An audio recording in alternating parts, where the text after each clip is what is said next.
What could go wrong?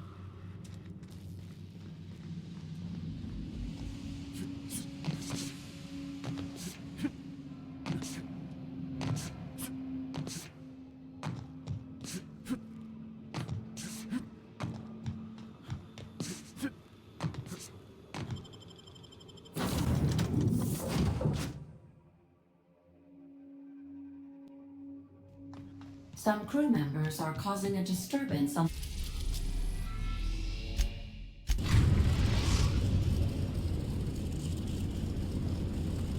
We have arrived at the Hope. I need you to reroute power from our ship to the Hope's auxiliary generator. You'll have to connect me to the Hope's comm system so I can convince her central computer to enable the skip drive. If your calculations are even slightly off, you could crash the entire colony ship into Terra 2, or the Sun.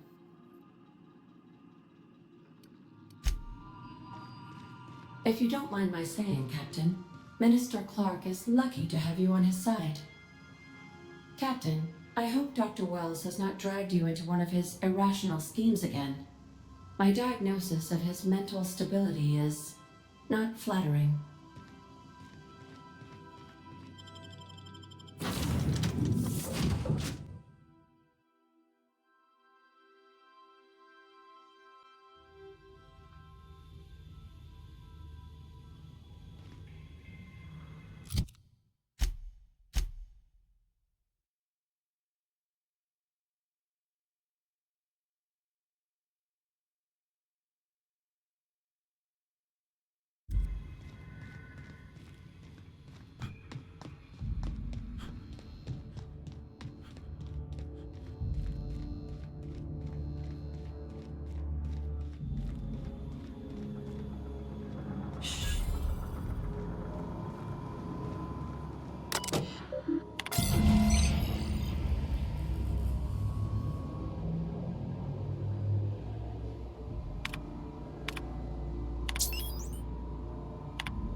That ought to do her, Captain.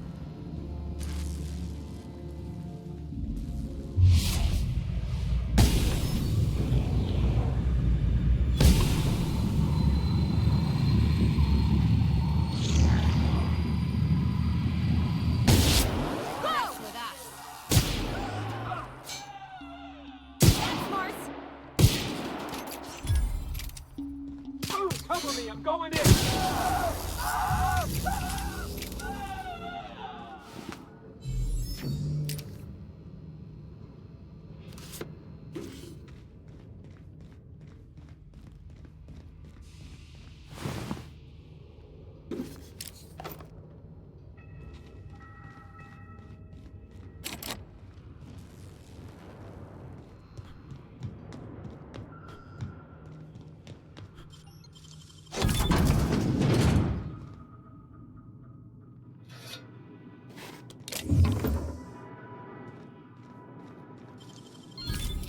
Nimble fingers, Captain.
work.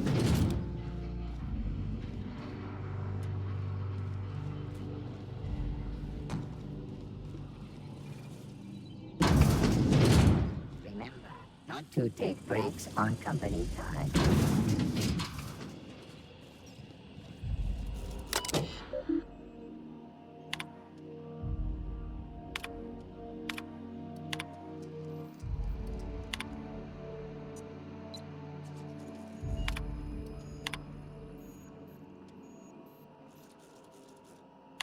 You all right, Captain?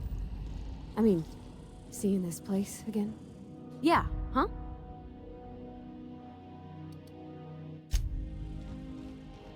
I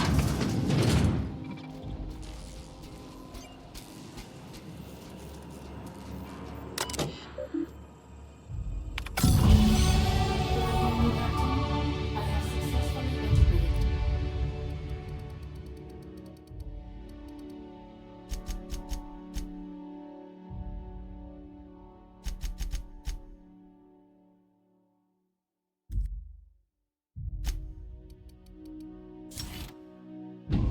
Myself into the Hope's comm systems, and am attempting to establish contact with the Hope's more primitive processor now. Would you like me to play a mood-suitable music selection while you travel to the bridge? Oh, sorry. File not found.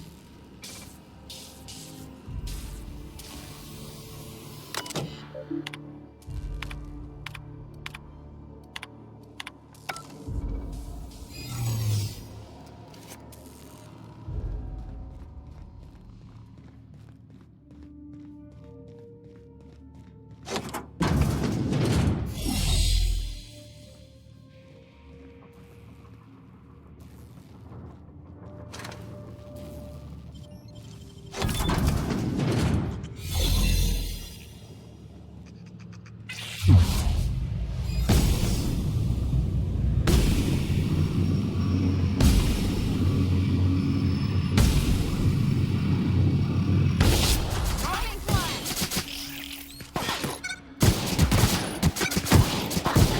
We're pretty good at this.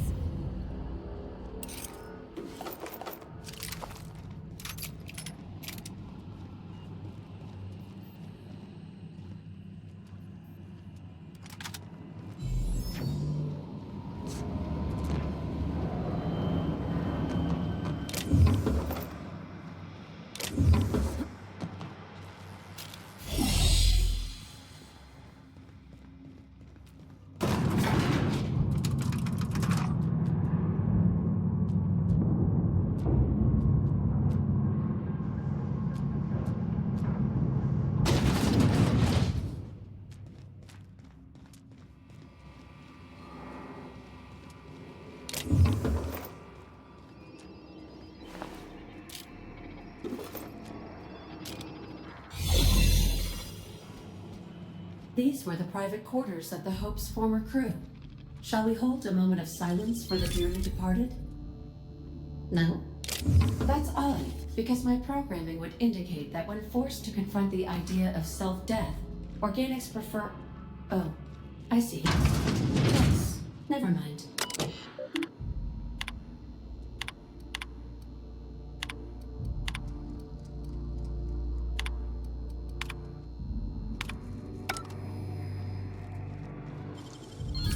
Ooh, what's the find?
That's the Hope's computer up ahead. I'll admit, I am curious to wake him. Once we switch that thing on, we can get out of here, right?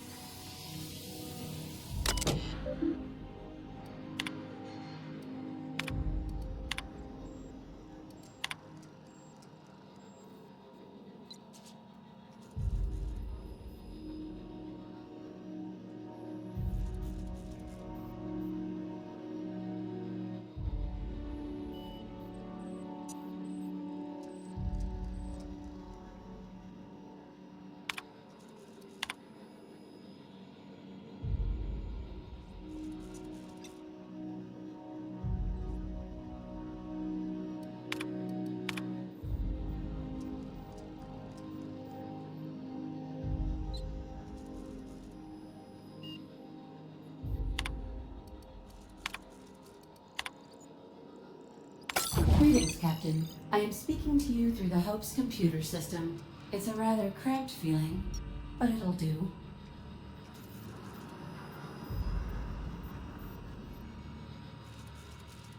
Probably not, but don't let that stop you.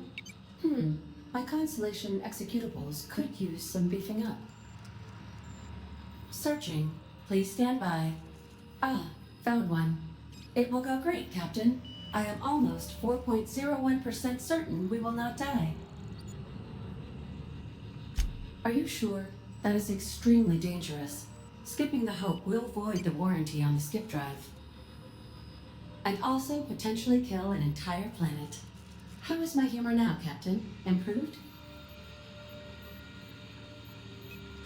Jump-starting the skip drive.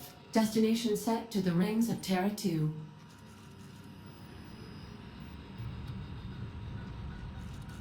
I wouldn't advise that, Captain. In case I don't get another chance to say it, it's been interesting, Captain.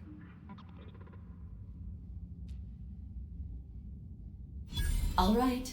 It is in your hands now, Captain. I trust you, in so much as my presets allow.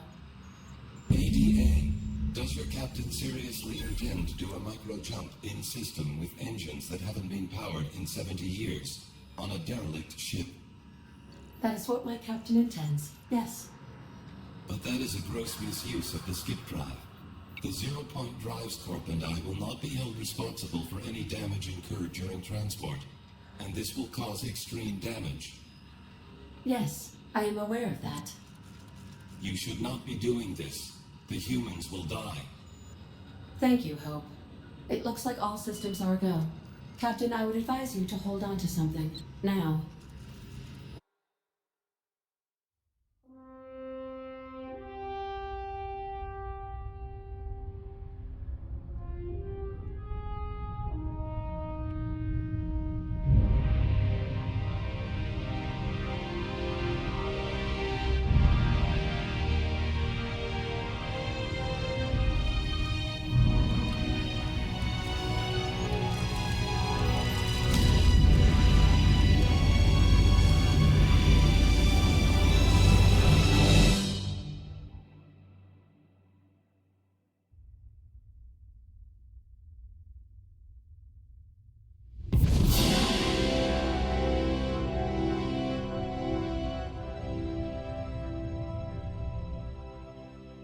Oh, good. We are still alive and have successfully skipped into Terra 2's orbit. I reported as much to Phineas Wells, but he has not responded. Perhaps you should check in on him.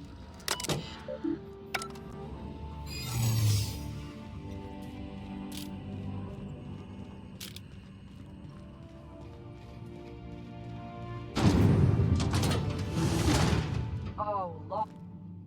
I don't recognize you. Are you new here? I'm just trying to make sure you belong here. I guess you've got a point. I don't want any trouble out of you. Keep your shoulders up.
Captain, I am receiving a transmission from Captain, I shall now play the transmission I received from Dr. Wells.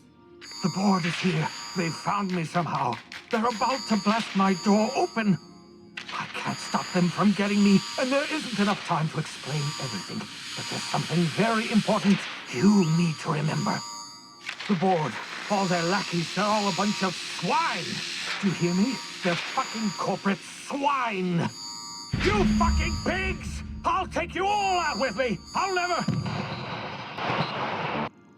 It would seem the recording captured some rather dire events.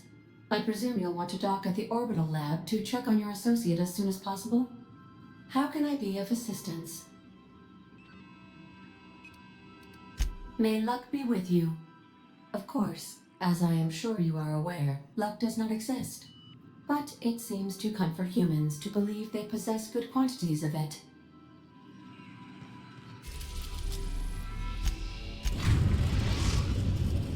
We have successfully arrived at Phineas's orbital lab, Captain, and we are still in one piece.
How'd you do that so fast?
Captain, if you're looking for crew members,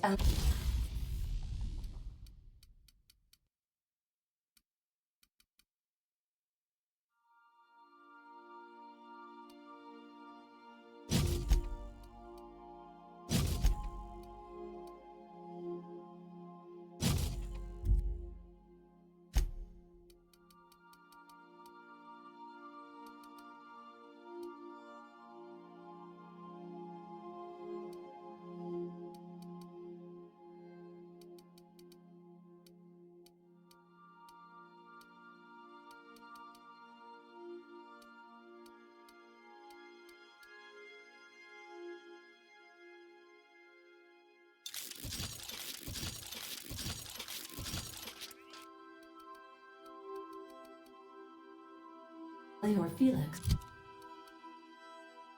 they're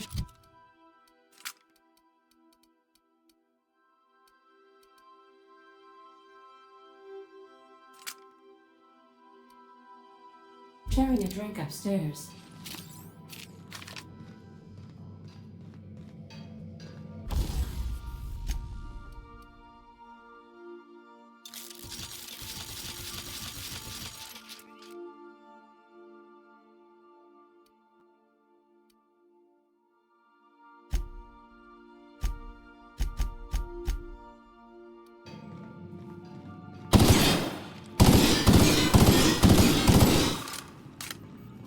Captain, as it appears we may soon be embarking for a maximum security prison planet, I believe the crew would like to speak with you to, as you humans put it, air some concerns.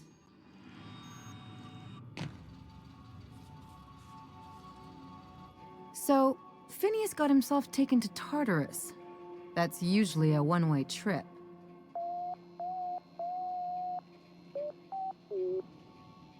To extract the scientist, you will need to infiltrate the labyrinth, but that course of action is likely to be quite dangerous, Captain.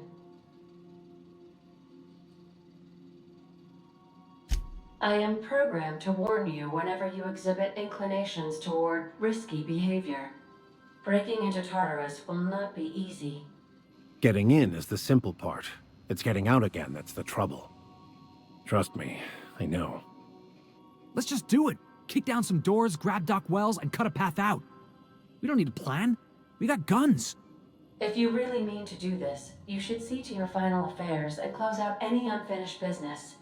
Once you sneak into Tartarus, you may be there a while. Or permanently. If we don't make it, at least it'll be a great story. Got my trusty tossball stick, got my ass-kicking boots. I'm ready, boss. Outstanding. You can count on us, Captain. We're crew. For real crew. That means we got each other's backs. Right? Never thought I'd volunteer to break into a prison. Seems like your tendency towards risky behavior is rubbing off on me, Captain. Command not recognized. Waiting on your command, Captain. I need to talk to you, Captain.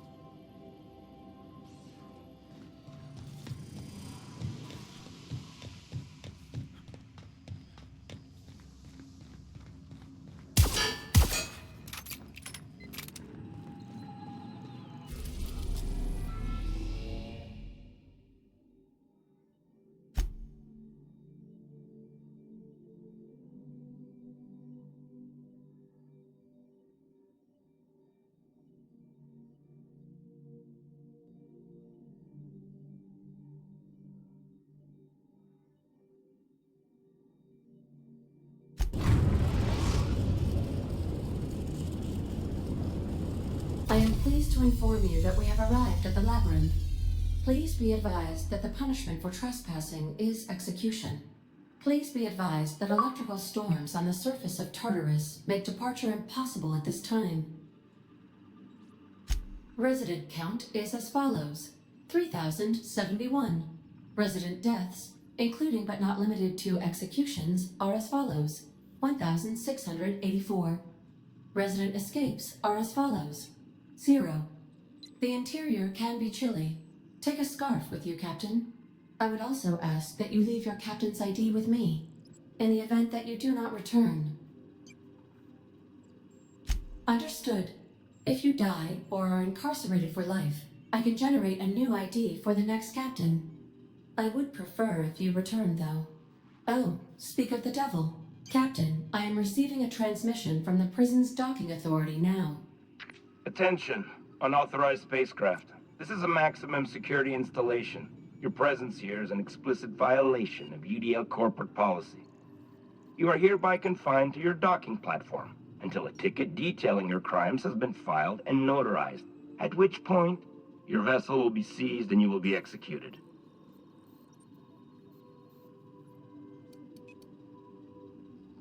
Your ship is not permitted to leave until you remit payment for your fines and submit yourself to execution. Only after your smoking corpse is thrown from an airlock will we lift the lockdown on your spacecraft. Captain, I would not recommend this course of action.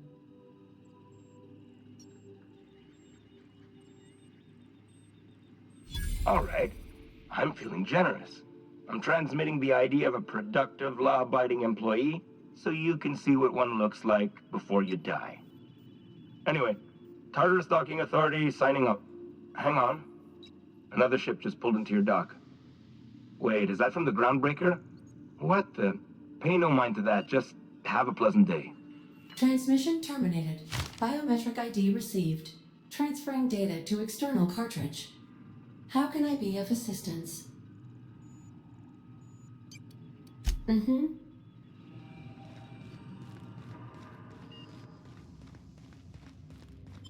To return to 1P.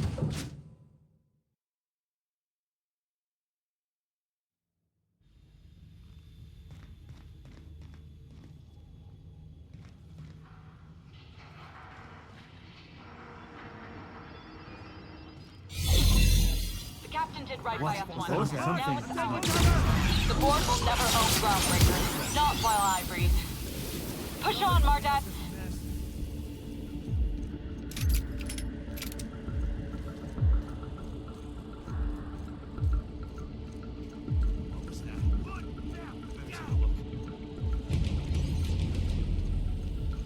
Soldier?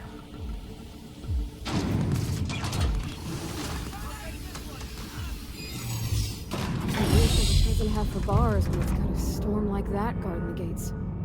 Getting in's one. They got the drop on us.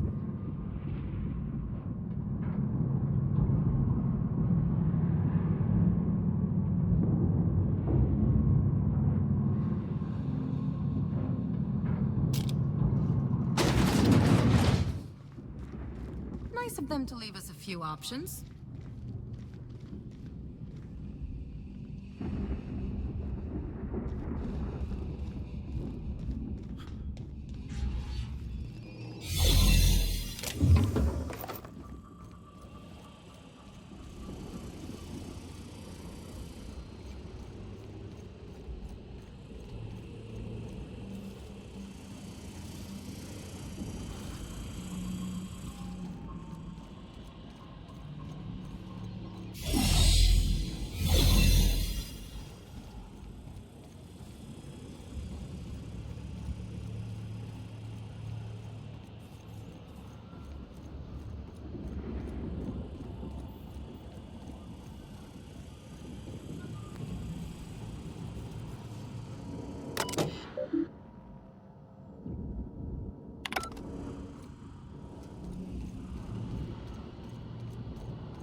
right, MSI.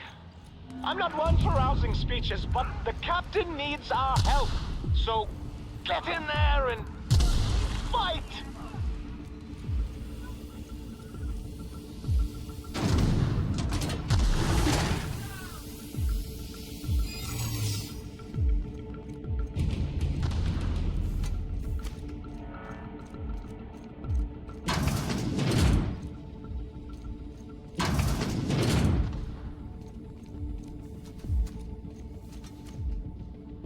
Something's not right.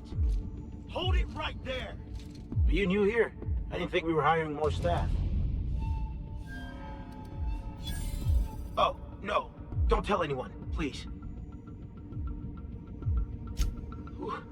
Thank you.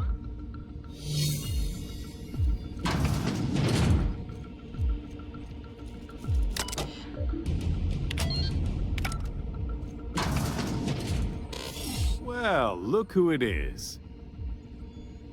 I'll be damned.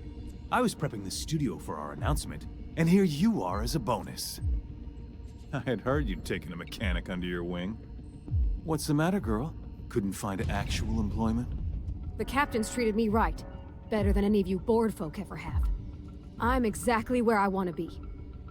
Ah, and the wayward doctor. Are you about done with your escapades? We have faces that need lifting, after all. These days, I'm more interested in breaking them. Wouldn't mind taking a swing at yours. When you go off and get yourself shot, try to avoid taking one to the face. I'll want it recognizable to show to my citizens. My word! You've correctly identified the most recognizable man in the colony. Remarkable. It's a wonder what Phineas saw in you. Then again, he's an insane person. Thankfully, he's our insane person now. A proper company man.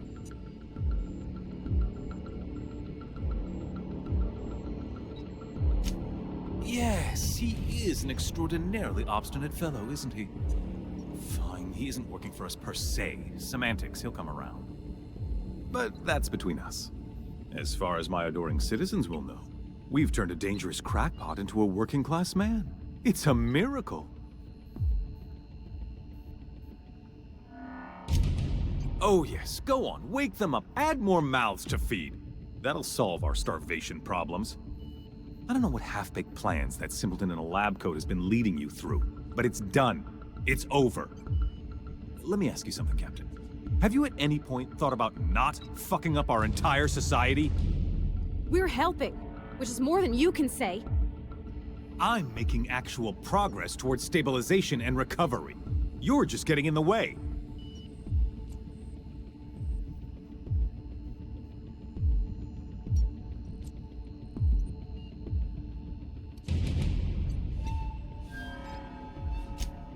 If I and my people can ride it out in luxury and happiness, yes, I would. I don't know if you've noticed, Captain, but Halcyon's pretty much a lost cause. I'll admit, there's no shortage of talent in the scientists and engineers there. Look, I'm not an unreasonable man. If you manage to storm the castle, as it were, and make it out of here with Phineas alive, I can't exactly afford more havoc than you've already caused. Fine. If you survive, you'll need someone to sell the rest of the board on your plan.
Keep your eyes off the distance.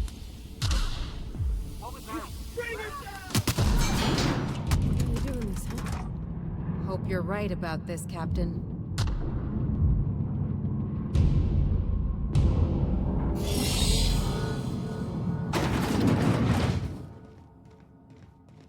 Captain, you have an uncanny talent for complicating my life. You've disrupted the balance of power. You've upset the natural order of things. You've introduced uncertainty, and there is nothing I despise more than uncertainty.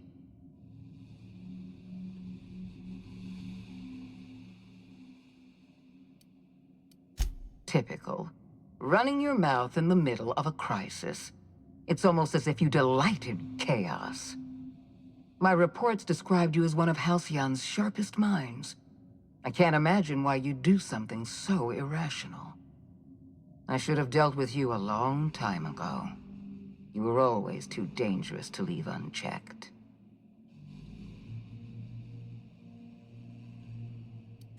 I suppose I shouldn't be surprised by your impertinence. Leaving you alive was my greatest mistake. But it is a mistake I intend to correct. I have Dr. Wells in my custody. Once I've secured his cooperation, I can move forward with the program. I can repair the damage you've done. I can set things right.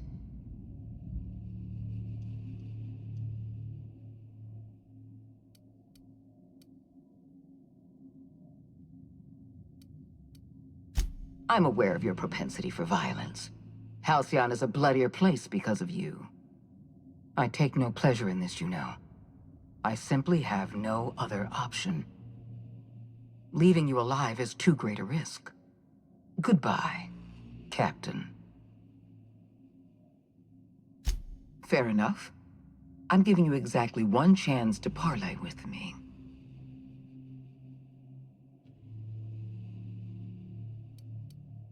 Interesting that you think I'm going to die here. I believe I'm more than capable of taking you on.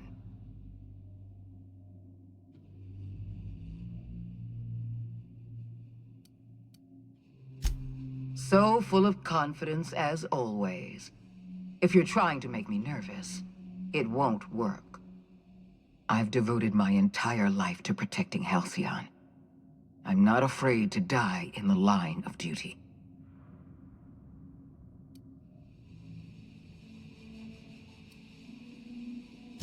Don't you think I know that? Yes, I made mistakes. Costly mistakes. Leaving you alive was the worst of them all. You were always an unknown variable. I tried to recruit you, but you threw your lot in with that madman, Phineas Wells.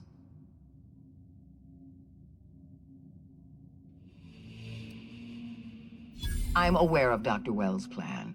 Revive some brilliant scientists and engineers from the Hope and work with them to save the colony. He's already revived you, after all. 50 or 60 years ago, I might have agreed with you. But we've passed the point of no return. The best scientists in Halcyon can't save us now. I admire your drive, Captain. But I won't let you spoil my plans a second time. I haven't given up on the program yet. You've caused some complications, but I can improvise. I can fix this. I haven't lost control of the labyrinth yet. Our security system is still operational. I can still put a stop to you.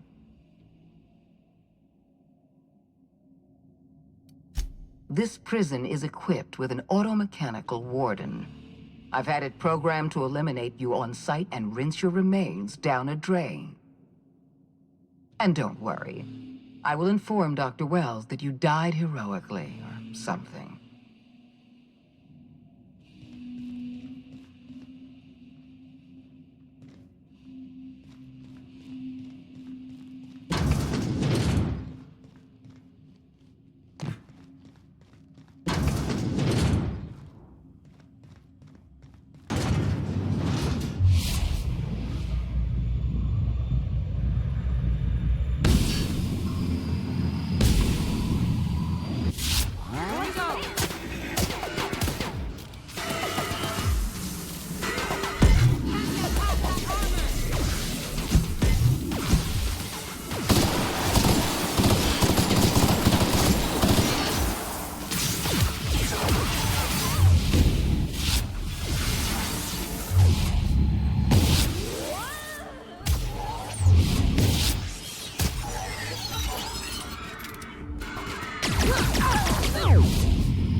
You don't know how glad I am to see you.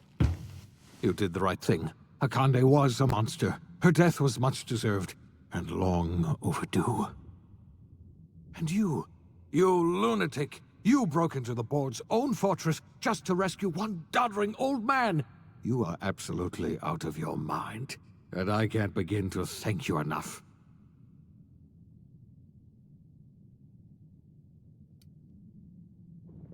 Ah, all in a day's work for you, huh? You've broken the board's stranglehold on this colony, and you saved my life. But there's still so much we have yet to accomplish. You and I are going to have to work harder than ever to save Halcyon. I'm afraid the situation is far worse than any of us ever anticipated.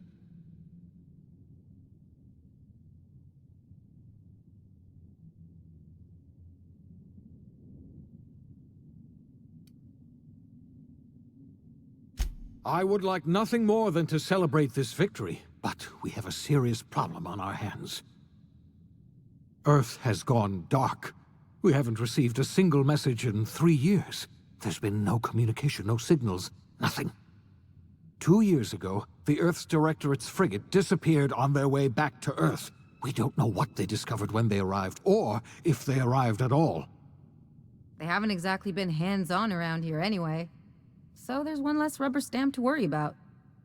Earth is humanity's home planet, Miss Fenhill. The psychological effects of losing our original home will be devastating.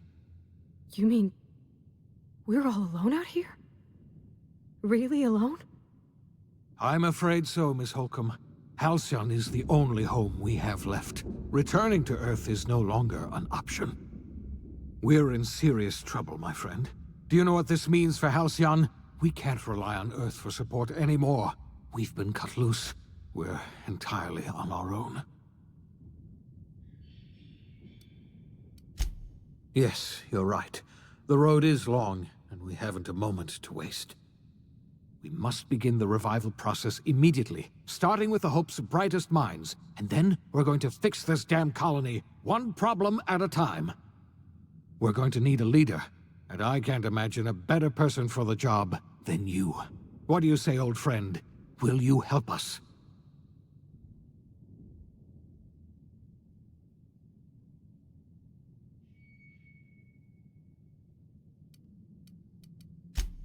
The chairman? I don't know why you let that heartless creature live, but I'll have to trust your judgment. When I revived you, I thought we were going to save this colony all by ourselves, but I was wrong. We can't save Halcyon on our own. We're all going to have to pull together, somehow. We are not a colony anymore. Our last connection to Earth has been severed. I don't know if we'll survive, but we're going to have to try our best.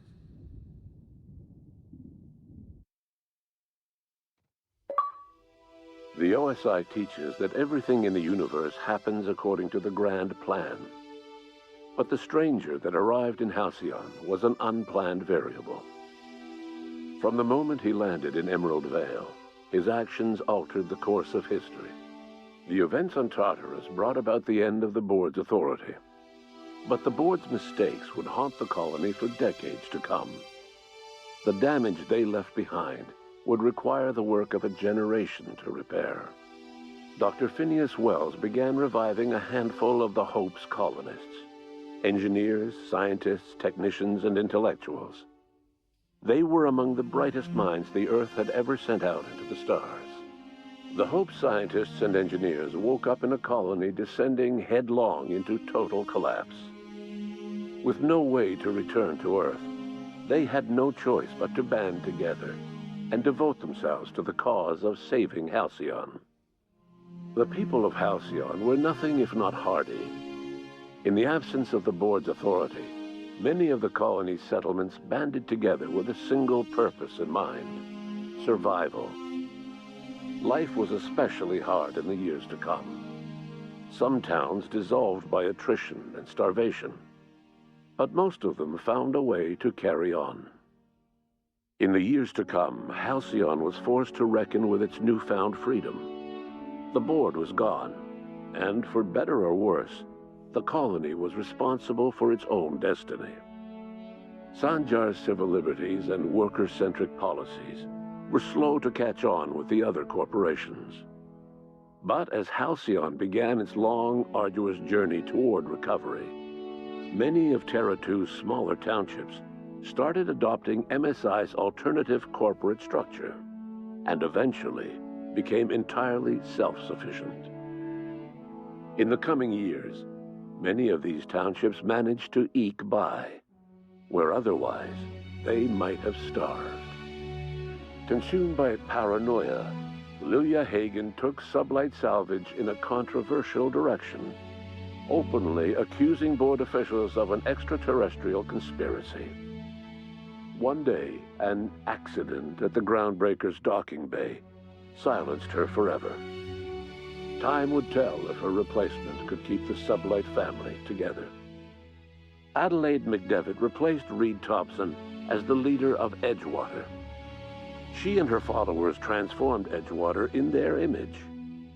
Anyone loyal to Reed was pressured into leaving town, and those who stayed behind adapted to her way of life.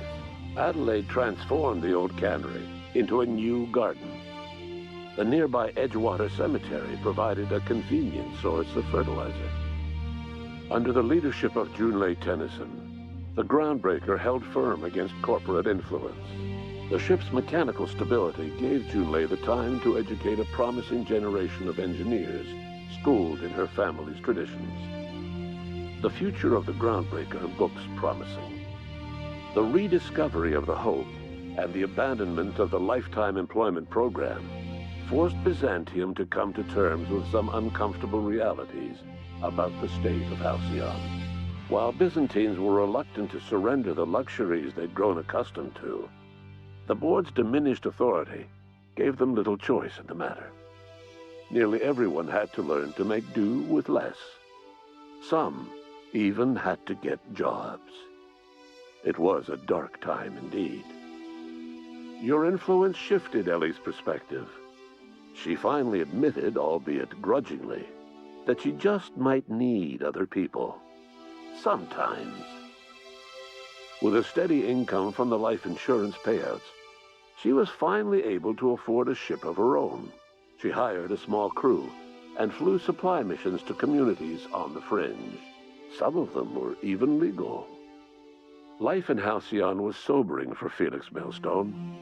The grand revolution he dreamed of never came. There was no great awakening for the colony, no celebrations in the streets. There was only the hard, desperate work of trying to repair a broken colony. Felix never had a head for numbers, but if there was labor to be done, he was there to help. Eventually, Felix realized that the work of a revolution was done with two hands. As much as he enjoyed his adventures aboard the Unreliable, the vicar, known as Max, eventually decided that it was time to move on, to live out the life he had sought so long to create. He knew there were many in the colony who carried burdens much worse than the ones he had struggled with, and he devoted himself to easing their suffering wherever he could. He only ever took up arms again to defend the defenseless. Unshackled from a lifetime of striving and fighting the universe and himself, Vicar Maximilian de Soto was finally at peace. Once the matter with the Hope colonists was resolved, Junlei bashfully asked Parvati if she'd like to join her permanently on the Groundbreaker, and Parvati enthusiastically, if somewhat awkwardly, agreed. The stories of her adventures spread across the colony, and Parvati soon found herself the center of attention. Having served as the engineer of a renowned spacecraft, tramp freighters and wildcat miners sought her out by name, and in no time, she was a fixture in the Groundbreaker's mechanical ecosystem. She and Junlei were never far apart. As hard as she tried to drink them away, Nyoka's memories eventually overcame her. Traveling with the crew served as a constant reminder of the family she'd lost, and so she eventually returned to Monarch to get back to what she found most comfortable: the deep end of a bottle and the far end of a trail. Few have seen her since, but travelers often swear they hear her and her machine gun in the night, screaming swears and spitting bullets. The SAM unit that accompanied you spread awareness of the product line's superior sanitation and maintenance capabilities across what was left of the colony. This led to a boost in SAM unit sales.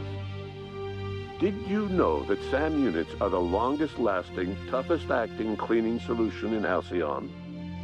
Minister Clark was released from house arrest, and his contact with you gave him a sense of renewed purpose and vigor.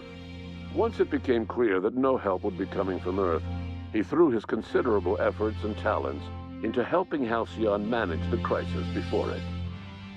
Chairman Rockwell served as the public face for the changes in Halcyon to come. Whenever you needed strings pulled or a voice to sell a policy change, Rockwell was only too happy to oblige. As for Dr. Phineas Wells, he spent his remaining years in his orbital lab. Though he was always haunted by the failures of his past, he was determined to make things right by building toward the future. The revival project was hard and painful work, but in the end, despite limited resources, over half the Hope's colonists were successfully revived. Even after Wells passed away, the Hope scientists and engineers worked night and day to pull Halcyon from the brink of collapse. Their efforts continue to this day, which may be reason enough for optimism. Dr. Wells laid the groundwork for the project to save the colony, but he would never live to see the fruits of his labor. He passed away a few years later. His work was carried on by the scientists and engineers he revived. Life will never be the same in Halcyon. It is widely agreed that the colony has a chance of stabilizing within a generation, owing to the hard work and determination of the surviving colonists. Recovery is a distant goal, and the path is long and uncertain. But the people of Halcyon carry on, determined as ever. And what about you, the unplanned variable in the history of Halcyon? You brought an end to the chaos on Tartarus, and made Chairman Rockwell your own puppet, a role he was all too eager to play. The colony never realized you were the true power behind the new administration. By acting vicariously through agents and third parties, you controlled Halcyon from the shadows. As a result, Halcyon survived the turbulent years that were to follow. No one knows what's happened to Earth, and no one knows what the future has in store for Halcyon. All we know for certain is this: the name of the Unreliable and that of its intrepid captain will remain the subject of countless stories for years to come.